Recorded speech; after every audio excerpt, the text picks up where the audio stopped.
6 மாதங்கள் முடிந்து விட்டது. 6 மாதங்களில் நான் எதிர்பார்த்த நன்மைகள் எனக்கு வரவில்லை. 6 மாதங்களில் நான் எதிர்பார்த்த காரியங்கள் வாய்க்கவில்லை.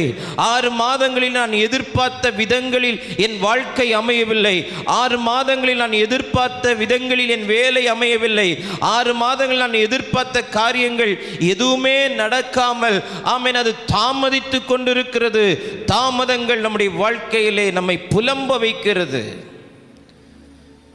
அவனுடைய தாய் புலம்புகிறாள், சிசேராவின் தாய் புலம்புகிறாள். யுத்தத்துக்கு போனால் இந்த சமயத்தில் வந்து விடுவானே, இந்த நேரத்தில் வந்திருக்க வேண்டுமே, இந்த நேரத்தில் என் வீட்டை சேர்ந்திருக்க வேண்டுமே. காரியம் வரும்னு தெரியும், காரியம் நடக்கும்னு தெரியும். ஆனால் ஏன் தாமதிக்கிறது? காரியங்கள் தாமதிக்கிறது என்ன?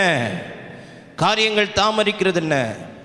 அவர்களுக்கெல்லாம் எளிதாய் நடக்கிறது, இவர்களுக்கெல்லாம் எளிதாய் நடந்து விடுகிறது, அந்த குடும்பத்துக்கு எளிதாய் நடந்து விடுகிறது, அந்த ஊழியக்காரனுக்கு எளிதாய் நடந்து விடுகிறது. நமக்கு ஏன் காரியங்கள் தாமதிக்கிறது?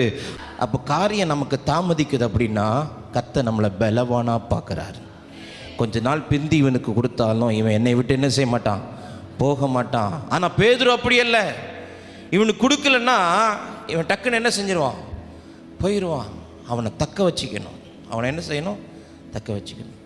இப்போ எல்லாருக்கும் எல்லாம் கொடுத்து போக கடைசியில் யோவானுக்கு மொத்த பரலோகத்தையும் திறந்து காட்டினார். மற்ற 11 பேருக்கு இல்லாத பாக்கியம் யோவானுக்கு கிடச்சிச்சு.